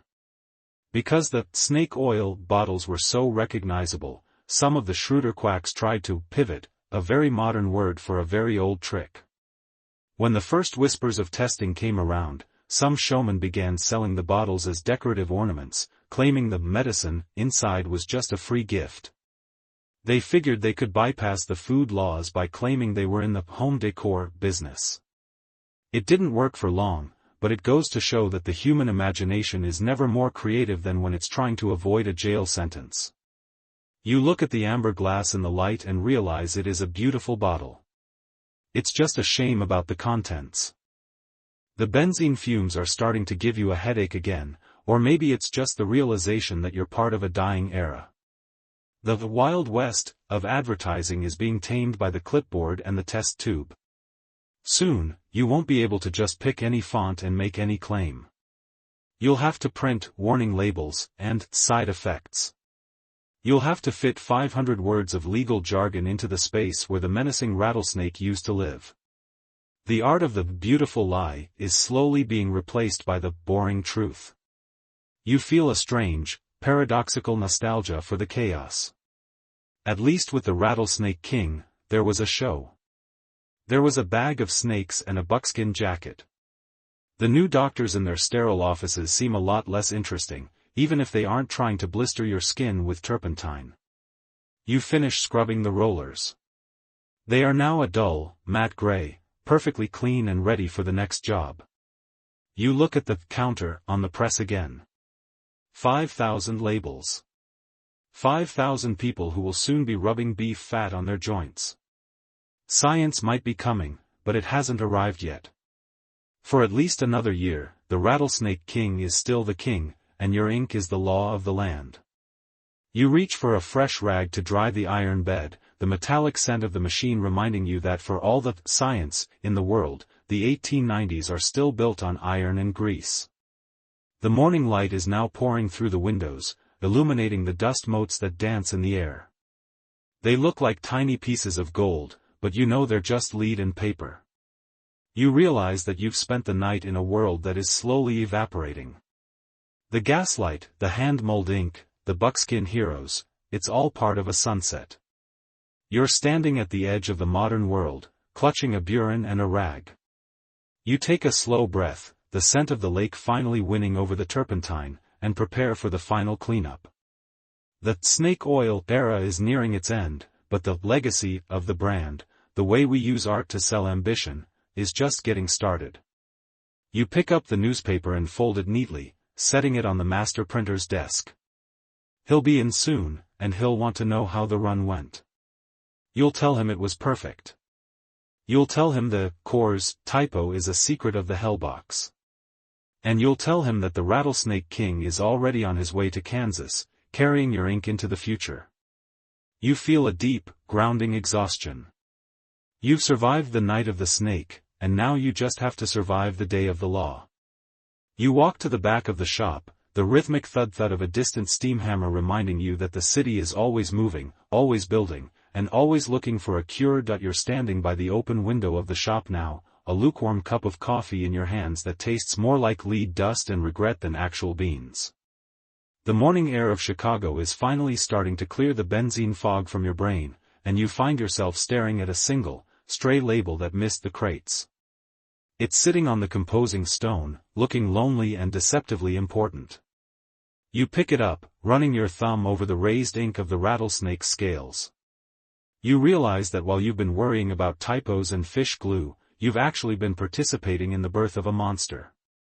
Not a biological monster, Clark Stanley's bag of snakes has that covered, but a psychological one. You've just printed one of the founding documents of modern American advertising. The mainstream historical fact you should tuck into your ink-stained pocket is that the patent medicine industry of the 1890s basically invented the rulebook for how things are sold to us today. Long before Big Tech or Madison Avenue, the snake oil salesman realized that people don't buy products, they buy stories. They buy identity. They buy the Hopi's secret and the King of the West. The very techniques we see in every commercial today, celebrity endorsements, even if the celebrity was a fake Hopi prince, aggressive font choices, and the creation of a problem that only their specific product can solve, all of it was perfected right here in these soot-stained print shops. You aren't just an apprentice, you are a pioneer of the brand. You've given a face to a ghost, and that ghost is going to haunt the American consumer for the next century and a half. You look at the Clarendon font again. It's so solid, so heavy, so trustworthy. Here is a niche, slightly weird fact for you. Because printers were so central to this new world of branding, many of them started developing printers' marks, tiny, almost invisible symbols hidden in the decorative borders of the labels. Some printers would hide a tiny initial-shaped leaf or a specific number of dots in the snake's tail to mark the job as theirs. It was a way of saying, I made this lie, and I made it better than the guy across the street. You look at the border you set and realize you accidentally left a tiny nick in the brass rule near the bottom left corner. That's your mark. 100 years from now, a collector might find this bottle in a collapsed barn and wonder if that nick was a mistake or a signature. Let's call it a signature. It sounds more professional. As you lean against the wooden cases, you find yourself pondering a point of intense academic controversy that keeps cultural historians arguing over their pipes, the birth of the consumer. For a long time, the traditional narrative was that the 1890s public was a passive victim of industrial-scale deception. They were portrayed as gullible rubes who simply didn't know any better. However, a newer school of academic thought suggests that the Victorian public was actually quite media literate. These scholars argue that people bought Stanley's snake oil as a form of performance participation. They knew it was a show, they knew the buckskins were a costume, and they bought the bottle as a souvenir of the experience, a way to take the show home. The controversy is essentially, were people being fooled, or were they buying in to a theatrical reality? Looking at the menacing snake on the paper, you wonder if it really matters. Whether they believed the lie or just loved the ink, the 50 cents still ended up in Stanley's pocket. The snarky part of your brain is thinking that if this is the future of the world, it's going to be a very loud, very crowded place. You imagine a world where every single thing you buy has a label this aggressive. Breakfast cereal that promises eternal vigor, shoes that claim to cure the weary soul, soap that purifies the very spirit. You realize that you've helped open a door that can't be shut. Once you prove that you can sell beef fat as a miracle using nothing but a good font and a scary picture, why would anyone ever bother with the truth again? Truth is expensive and boring, ink is cheap and exciting. You feel a strange, fleeting sense of being a god of small lies. You provide the physical weight that makes the fantasy feel real in a person's hand. There's a quirky bit of lore among the older printers about the ghost of the brand. They say that if a label is designed well enough, the product actually becomes what the label says it is, at least in the mind of the person using it. It's the ultimate placebo. If the label says it cures lumbago, and the patient believes the label, their brain might actually shut off the pain signal for an hour. In a way, your typography is the active ingredient.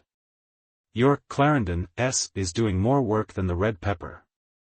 You're a psychological chemist, mixing serifs and descenders to trigger a healing response. It's a heavy thought for 7 a.m., but it makes the lead poisoning feel a bit more like a heroic sacrifice for the sake of public theater. The shop is finally warming up as the master printer arrives and starts the big stove in the center of the room. He looks at the spare label in your hand, then at your blackened face, and gives you a grunt that might be a compliment if you squint at it. The snake oil job is officially over. The crates are on a wagon, the rollers are clean, and the Rattlesnake King is a memory. But as you look out at the Chicago skyline, with its new steel-framed buildings and its frantic, modern energy, you realize that the city itself is a giant version of Stanley's show. Everyone is selling a miracle. Everyone is wearing a costume. And everyone needs a printer to make it official. You realize that your body is finally demanding its printer's tithe. Your leg is dead, your thumb is a permanent shade of indigo, and your eyes feel like someone rubbed them with sandpaper. You've survived the night of the snake, the alchemy of the ink, and the rhythm of the iron press. You've participated in the creation of a legend, even if that legend is mostly made of lard. You feel a deep, grounding sense of historical completion. You are a link in a chain that stretches from the first carved woodblock to the neon signs that will one day light up this city. You set the stray label back on the stone. You aren't going to keep it. You don't need a souvenir, you have the ink in your skin and the rhythm in your bones. You've seen the grifter's art from the inside, and you've learned the most important lesson of 1893, the most powerful thing in the world isn't gold, or steam, or even electricity. It's a well-placed line of lead type. You take a final, deep breath of the shop's cooling scent, linseed oil, benzene, and ambition, and prepare to hang up your apron. The night is over. The big print is done. But the beautiful lie is just beginning its long, successful journey through history. You walk toward the back of the shop to find a place to sit down before your legs give out. You've done your part for the Rattlesnake King, and now you just want to find a world where the words don't have to shout so loud. But as you close your eyes for a second, you can still hear the rhythmic clack-clack of the press in your head, a mechanical heartbeat that promises to keep the show going forever. We've reached the penultimate chapter of our journey. The labels are gone, the sun is up, and the ink is dry. All that's left is to find the quiet in the middle of the noise. You are sitting on a stack of empty paper crates in the back of the shop, watching the master printer move through the room like a silent, judging shadow. He doesn't say much, he never does, but he stops by the delivery board and picks up the very last label of the run. He holds it up to the morning light, squinting through spectacles that are thick with the dust of 30 years in the trade. He runs a calloused thumb over the word snake, feeling the slight ridge where the lead bit into the paper. For a second, you're terrified he's going to notice the Coors typo buried in the hellbox or the way your right leg is still twitching with a life of its own. But then, he gives a single, sharp nod and sets the label down. Ink's good, he grunts. Go home, kid. You're starting to look like a ghost. You stand up, and for a moment, the room does a slow, 360-degree pirouette. Your head is a balloon filled with benzene fumes and lead dust. You reach for your coat, but your fingers are so stiff they feel like wooden pegs. The mainstream historical fact you should carry out into the Chicago morning is that this specific moment, the early 1890s, was the very last gasp of the independent, hand-set jobbing printer. Within a few decades, the rise of industrial-scale lithography and the eventual iron fist of the 1906 Pure Food and Drug Act would wipe the Rattlesnake Kings and their small-town printers off the map. By 1917, the government would famously fine Clark Stanley a measly $20 for misbranding his oil, a tiny fine that nonetheless punctured the balloon of his empire forever. You are a witness to the final, messy, ink-stained sunset of an entire way of life. You grab a bucket of lye soap and head to the basin in the corner.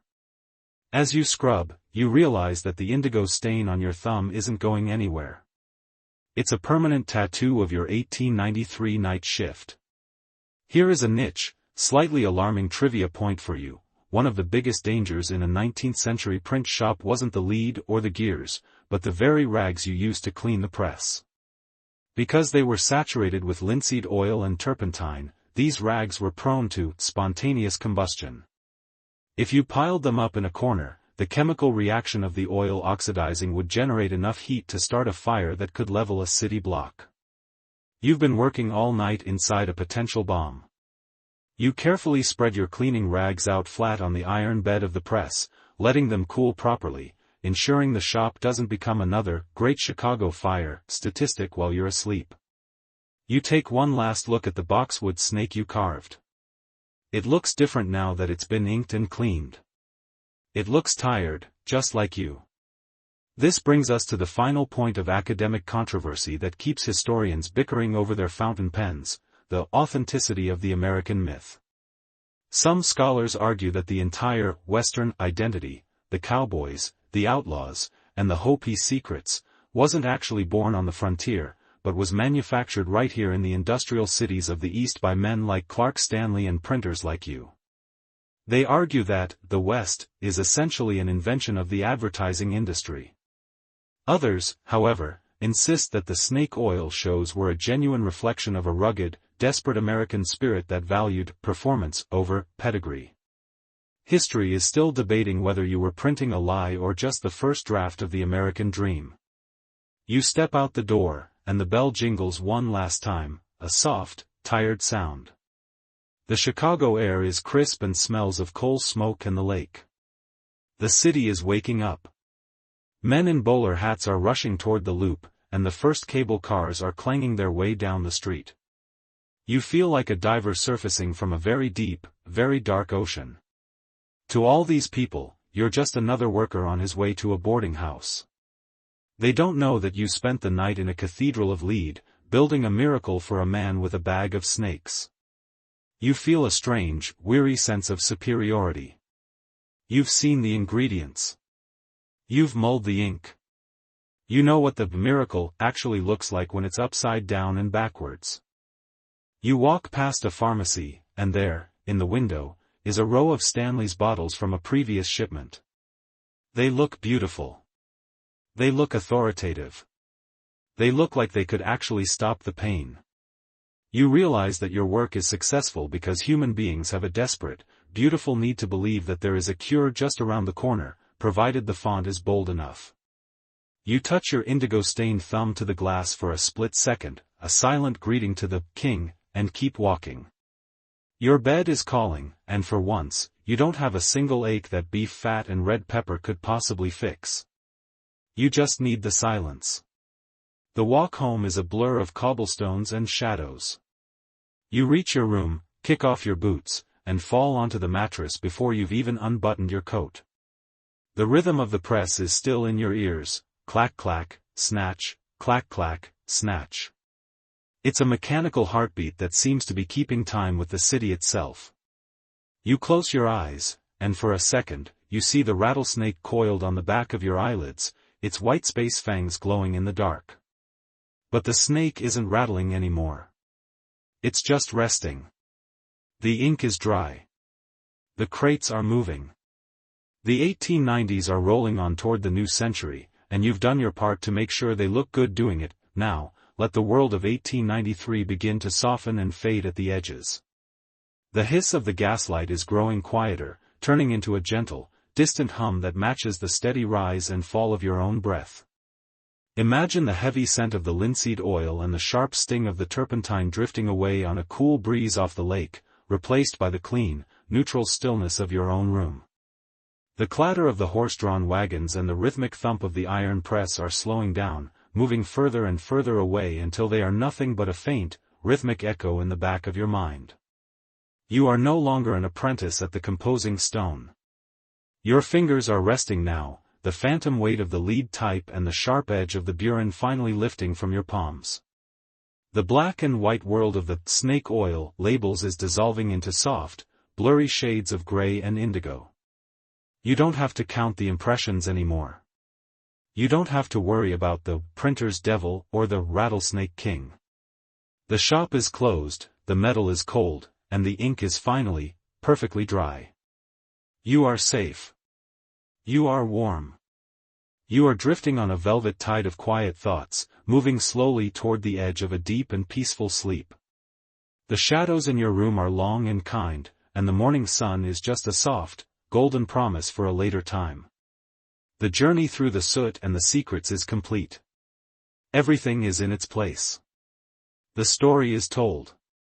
Sleep now, feeling the weight of the night lift away, and let the silence of the velvet night carry you home. The story ends here. Good night.